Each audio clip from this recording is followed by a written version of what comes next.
So here's my story. I'm Puerto Rican, which means I'm a citizen of the United States, not just because of the Jones Act, but also because I was born in New York to Boricua parents who were also born in New York. My grandmother and great grandfather were both born in Puerto Rico.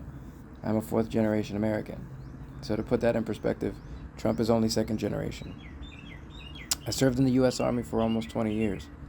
I'm educated, and I come from some of the roughest neighborhoods in America.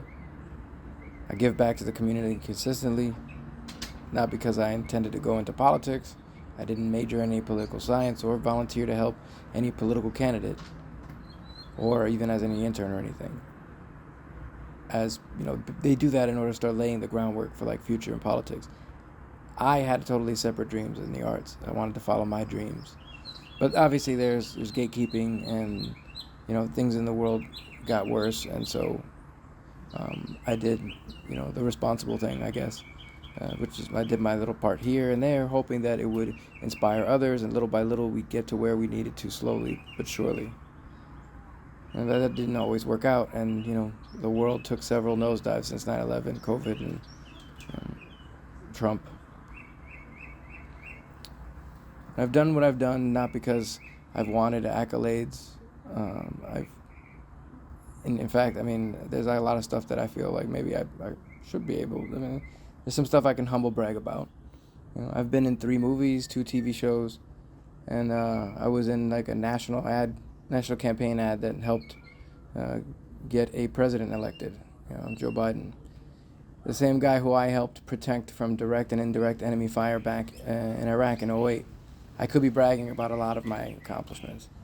I've done a lot of cool shit in my life, but I try my hardest to remain humble because I don't want to lose myself. I was young once, and I've learned from my many mistakes. Name a job, any job, where you're responsible for the lives of your coworkers, leadership, or subordinates. Name one where you're responsible for their lives at 19 years old. I have been responsible my whole life. My mother took in her adoptive parents, her grandparents. They were old, and their kids were going to put them in a home. My mother refused. We didn't get to have vacations. At a young age, I had to help my blind grandfather and witness my grandmother struggle with Alzheimer's. And when I say grandmother and grandfather, they're my great-grandparents. When I was 15 years old, I had to help clean and bathe my grandfather because he didn't want his daughter, a woman, to clean him. So I did what I had to do. I've been working since I was 15 years old.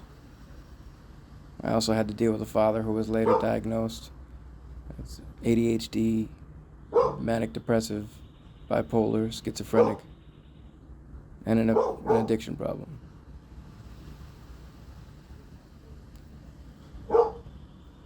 Imagine having to take care of adults as a teenager.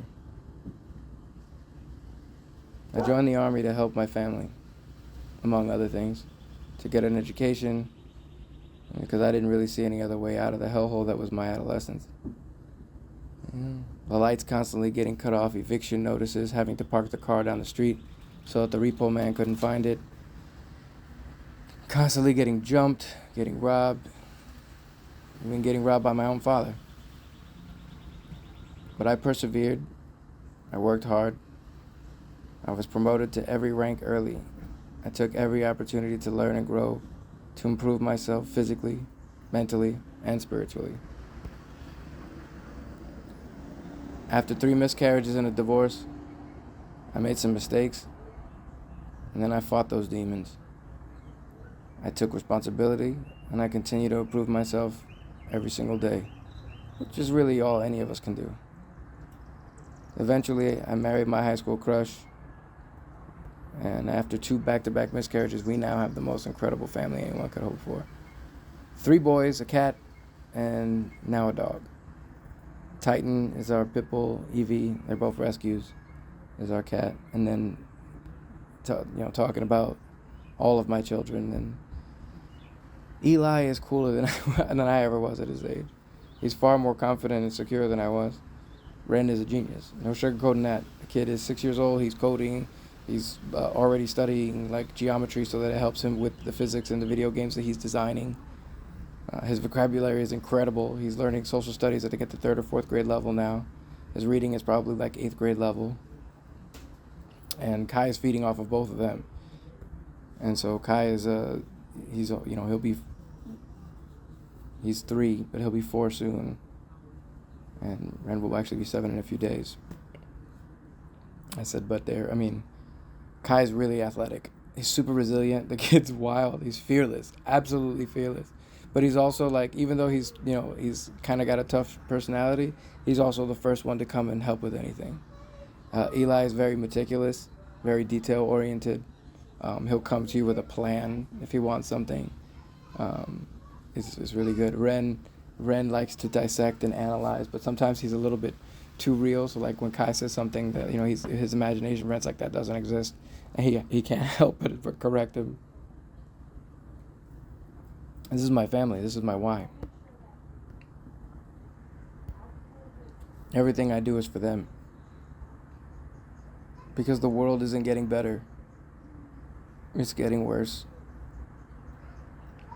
And they won't have the same opportunities, but many, many more obstacles. Even with all their skills, any education, the charisma, the advantages simply aren't there. And I take that very, very personally. So if you ever wonder why I am the man for this fight, it's because I've been through it all. I'm willing to walk barefoot into hell if it means you, your children, and mine all have a fighting chance. And that's real.